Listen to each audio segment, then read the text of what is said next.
pardon, reprends. Ok, ça vient. On voit ton écran. Ok, je mets un mode de présentation alors. Et encore, tu commences le diapo 1. Ok, voilà.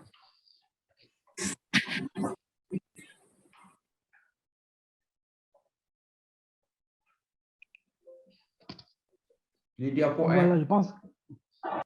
Ok, le diapo 1, oui. Donc, j'ai présenté ça. Donc, continue. Maintenant, j'étais au niveau. Ok, la définition de ce qu'on appelle la régénération assistée dans le Sahel, c'est au cours de la bourre. Nous, on conseille les paysans avec des techniques pour défricher les jeunes pousses dans les zones agricoles. Donc, ces défrichages-là, ils ont des effets positifs dans la zone. Et que ce défrichage-là est favorable dans les zones où la pluviométrie est entre 100 et 900 mm.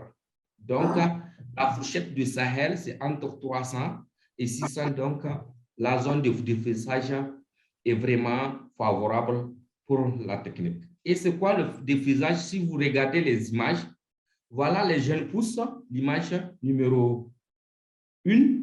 Et après, défrichage, voilà les jeunes pousses, comment ils vont ressembler. Et ces jeunes pousses-là vont grandir au fil du temps pour augmenter la couverture végétale.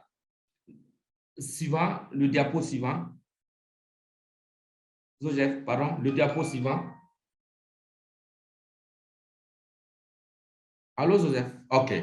Donc, dans le cadre de défrichage, nous avons des espèces qui sont un peu recommandées, comme les acacias. Il y a les acacias albina, il y a les acacias sénégalensis.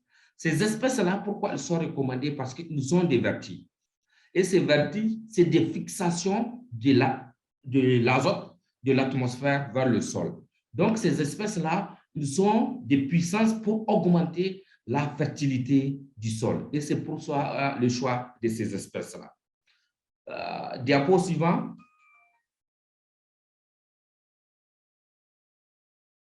Diapo suivant, pardon.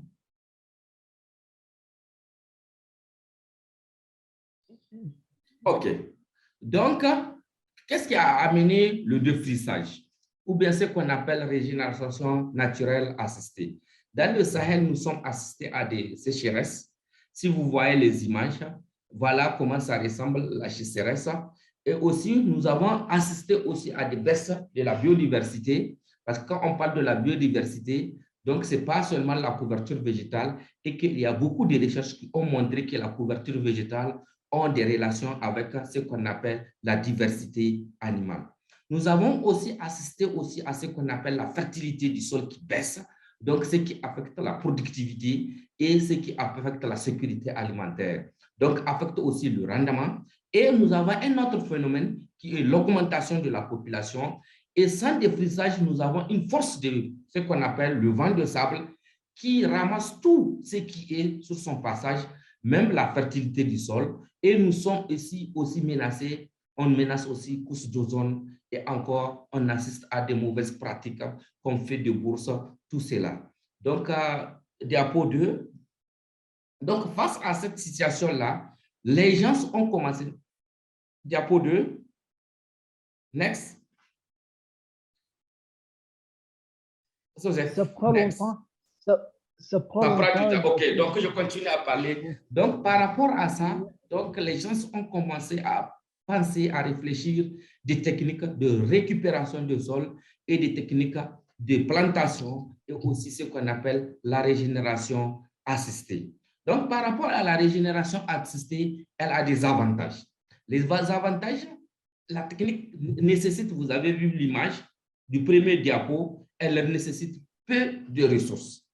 Et encore, le taux de survie des arbres est plus élevé que le cas de plantation. Pourquoi? Parce que les racines sont déjà fixées de l'arbre, on l'entretient tout simplement et encore, il empêche les processus de l'érosion et plus précisément la désertification et la dégradation du sol dans le Sahel. Il accroît aussi la biodiversité et accroît aussi le rendement. Donc, tant que le rendement augmente, donc on est dans la ligne d'augmenter ce qu'on appelle la sécurité alimentaire. Et encore, il augmente les ressources. ce qu'on appelle le well-being de la population, le bien-être de la population, parce qu'il y a le bois de chauffage, il y a le bois d'œuvre pour les fabrications des outils, donc il y a augmentation de revenus, et encore la fertilité du sol est augmentée, et encore il y a les fruits de l'arbre qui sont commercialisés par les femmes et les enfants et consommés par la population, ce qui contribue aussi sur ce qu'on appelle la sécurité alimentaire.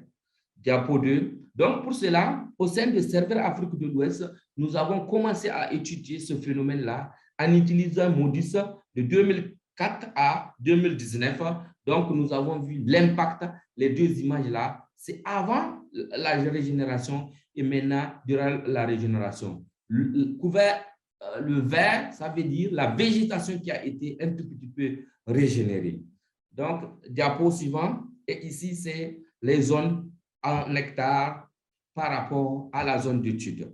Donc, maintenant, dans le cadre de Sandbox, nous avons commencé à réfléchir avec Joseph comment utiliser les outils Sandbox pour avoir des résultats plus puissants parce que nous avons Cloud et nous avons les données qui sont là, qui ont été mis à notre disposition par Digital Health Africa. Donc, nous devrons travailler et nous avons commencé, on a fait 3 séances avec Joseph, merci beaucoup, et nous avons commencé, donc nous avons choisi notre site d'études et voilà l'exemple de notre site d'études, c'est commune de Maradi et environnement. Donc, en regardant la commune, bon, on ne voit pas mon curseur, donc j'ai voulu décrire brièvement. Donc, premièrement, nous avons quantifié NDVI dans la zone durant de 2013 à 2021. Donc, nous avons regardé le phénomène avec Joseph et nous avons vu quelques informations. C'est pour cela que j'ai pris ces deux périodes-là en illustratif pour vous. Et après, nous avons essayé de simuler ce qu'on appelle numérique de changement en utilisant Sandbox. Ici, nous avons les deux images de ce qu'on appelle basal line compound et post-line compound. Next slide. Diapo suivant, Joseph. Et au niveau du diapo suivant, donc ici, nous avons modélisé pour voir là où on a eu dégradation et là où on a eu ce qu'on appelle regreening dû aux activités de la régénération naturelle. Et ici, nous avons la distribution spatiale de là où on a eu regreening figure numéro 1. Donc, on n'a pas écrit ça. Donc, c'est en grune tout ce qu'on a eu la distribution spatiale de la régénération. Et ici, nous avons assisté un tout petit peu à la dégradation des terres dans la zone et c'est normal parce que la régénération est effectuée sur seulement la zone agricole. Et les restes des zones, donc nous n'avons pas la régénération, c'est normal qu'on assiste à une dégradation due à la pression de la population. Suivant, Joseph.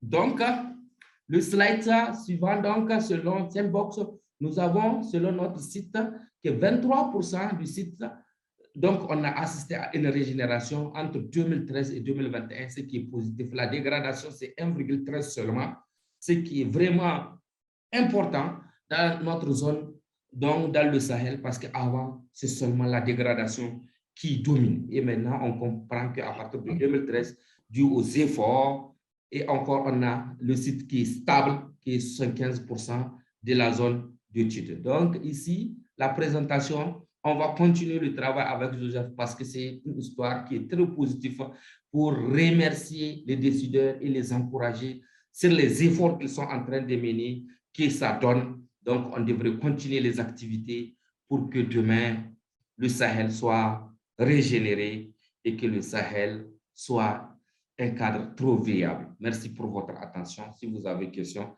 après, on peut passer par le screen pour voir si vous avez des commentaires. Et que c'est un travail qu'on a commencé il y a de cela une semaine avec Joseph. Et nous continuons à réfléchir pour sortir un papier scientifique ou d'autres articles avec Joseph. Et c'est ça même l'utilité du digital.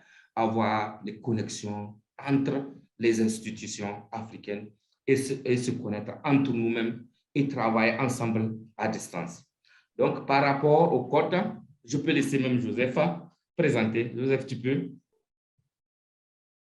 Oui, je peux. OK, continue, oui. Comme c'est quelque chose qu'on a fait. OK. Merci beaucoup, monsieur, pour ce travail bien réalisé et la présentation très bien détaillée. Et nous voulons aussi vous prendre à travers le code que nous avons utilisé. Et je partage mon écran d'abord.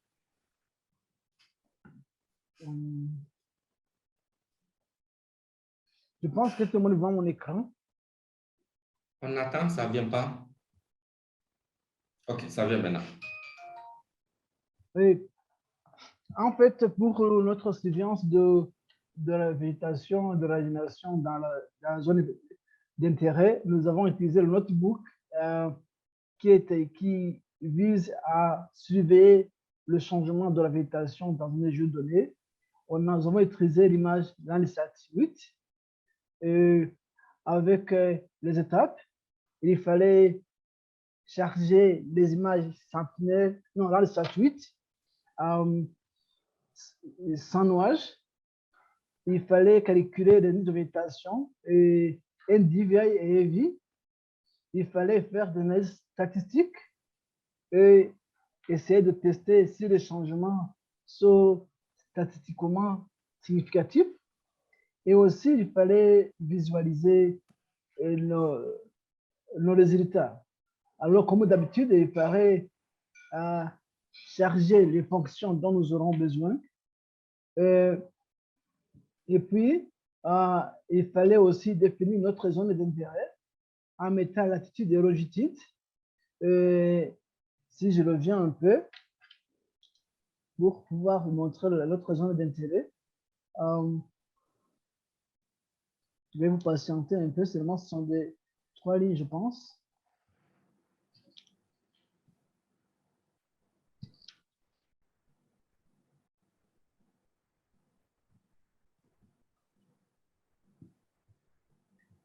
Voilà notre zone d'intérêt. C'est une zone qu'on voit avec une petite couverture végétale qui est tout près aussi de la ville et autour d'une rivière, je pense. Et bien sûr, il fallait essayer de définir les bandes dont nous aurons besoin et continuer. Alors, il fallait essayer de définir ça, les NDVI, les indices pour un temps donné. Nous avons quelques indices, c'est la formule. Vous savez que le NDVI est requis par les eaux semi-infrarouges et les rayons semi-infrarouges, moins les rayons semi-infrarouges, moins les rayons rouges sur elle somme. Alors, on a tout calculé, on a essayé de calculer les NDVI au cours du temps.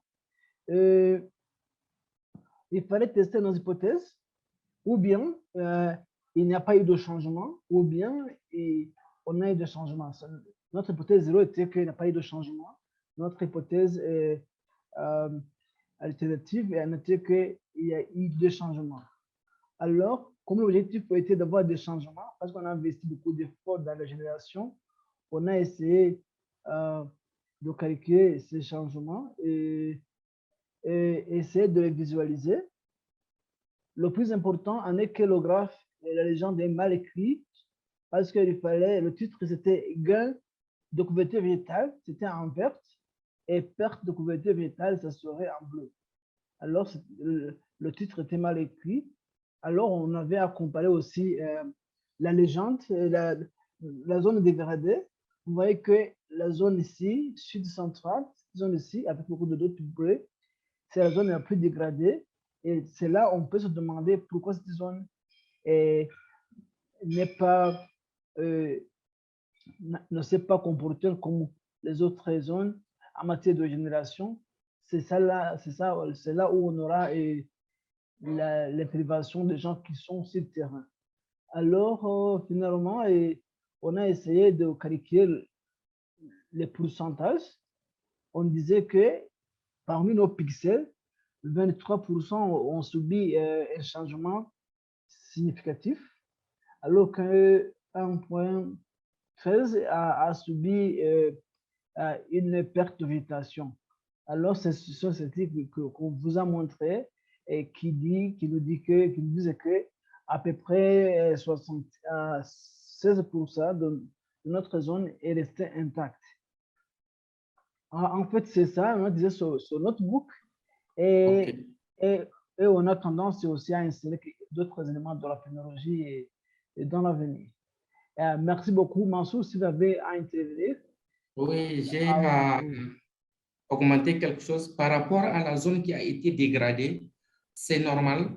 Ça coïncide avec la ville de Maradi. Donc, quand vous regardez la zone de titre là-bas où il l'a montré, donc la ville, c'est ça, dans la ville, donc c'est l'urbanisation qui a amené le 1,5% de la dégradation. Parce que si on regarde ici où il est dégradé, c'est la ville de Maradi. Donc, et ici, nous voyons clairement, c'est la ville qui a augmenté la grandeur de la ville. Donc, c'est là où on a eu cette dégradation.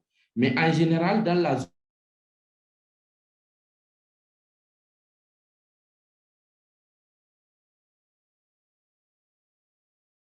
je vous ai perdu, Mansour. De toute façon, on peut continuer. Et je remercie Mansour pour la belle présentation d'aujourd'hui. Et je tiens aussi à reconnaître la présence de notre Amoudjed Haj Taïb. Bonjour.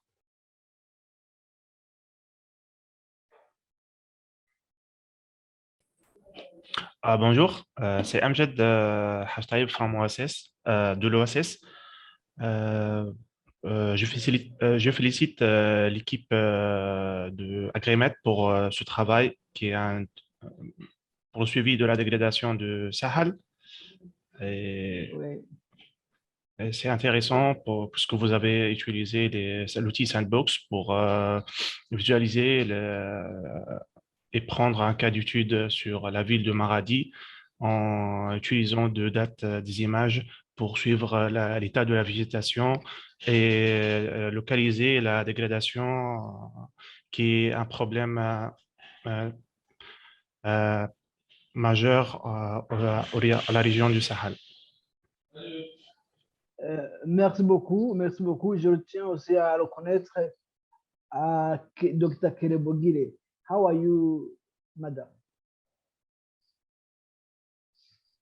Hello, yeah, ouais. Je suis très bien.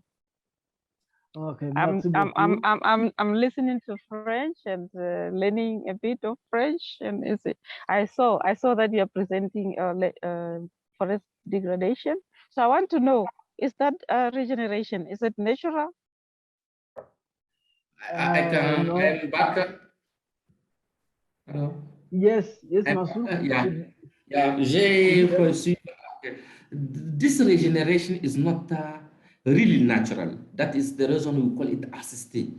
During the tillage activities, in the past, the people, the young generation of the plant, cut the younger generation. But now, the people teach the farmer how can protect the young generation to regenerate. It's natural, but it's really you care about young generation during the tillage activities. I give the answer? Ouais, c'est bon. Oh, ça va, ok, c'est bon. Ok, merci. Je viens de joindre. Okay, merci beaucoup, Mansour. Et je tiens aussi à reconnaître la présence de notre cher Savien Dikoumana du Burundi. Comment allez-vous, Savien? Bonjour ou bon après-midi. Je me porte un peu bien pour le moment. Je suis ravi de vous rencontrer. Oui. Merci beaucoup, Xavier. Oui, j'aimerais savoir si vous allez partager ce e-book pour que nous puissions faire la pratique en fonction de la zone d'intérêt, par exemple. Comme on faisait auparavant quand on fait la démonstration, on partageait dans le chat le e-book qu'on a utilisé pour faire l'exercice. Oui, je vais partager ça immédiatement. Et oui, je vais partager. Bien sûr que nous allons partager. Merci beaucoup, Xavier. Merci. Merci pareillement. Je le tiens aussi à le connaître, notre cher Ndeye Fatou Sane de CSE au Sénégal.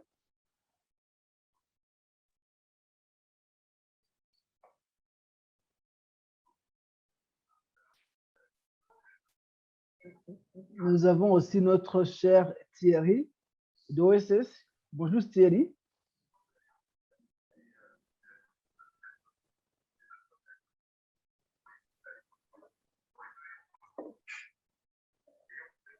Nous avons aussi notre cher Bako de la Grimette qui va nous présenter aussi la fois prochaine. Comment allez-vous, Bako?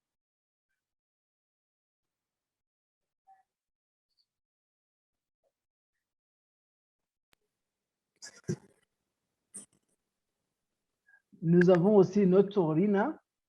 Comment allez-vous, Rina?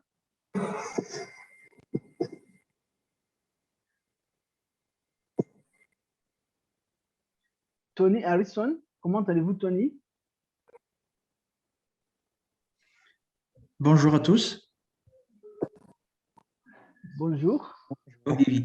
Donc, je m'appelle Tony, je viens de Madagascar, donc je vais très bien et c'est un honneur pour moi d'être parmi vous. Donc, merci de votre invitation hein. Et bon partage à tous. Ok, merci à Tony.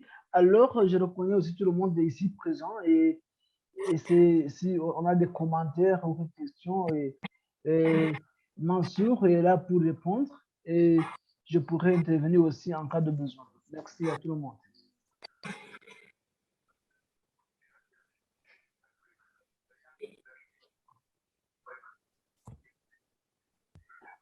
Bako, avez-vous un commentaire là-dessus?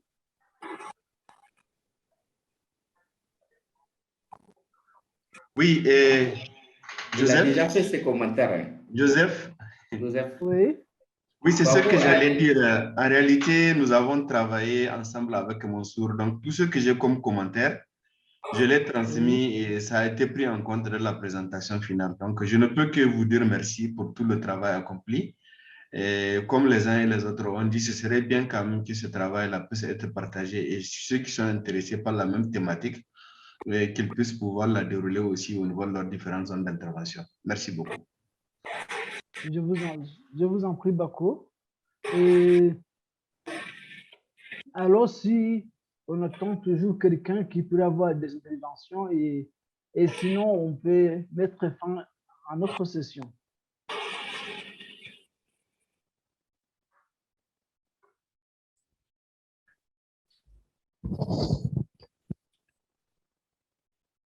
Oui, bonjour, j'avais une question. Oui, Xavier, bonjour. Bonjour à tous et merci. Merci pour la présentation et pour tout ce que vous faites. C'est super de voir la régénération. Je voulais savoir si avec le sandbox, si c'est possible de répliquer le code avec des images. Donc, s'il y a des données similaires, donc venant avec la même résolution, etc., et appliquer des nouvelles coordonnées, est-ce que c'est directement transposable à un autre site? Ça me paraît un peu trop facile, mais c'était juste pour comprendre parce que je suis débutant. Donc, merci d'avance. Okay. Je peux répondre? Bien sûr que oui. Ok, donc oui, c'est facile d'appliquer la même chose sur un autre site. C'est seulement quand tu veux appliquer ça, tu devrais changer les coordonnées, longitude et latitude. Et encore dans notre cadre, nous avons pris, parce que dû à des problèmes d'Internet, le BAFO, c'est 0,05, quelque chose, dû à la grandeur de l'étude. Donc, c'est tout ce que tu devrais changer. Donc, dès que tu changes ça, tu peux rendre ça sur la même chose dans d'autres régions aussi. Super, merci beaucoup. Ok, merci. Ok, merci. Juste, oui. je voudrais à la suite de Mansour dire à Xavier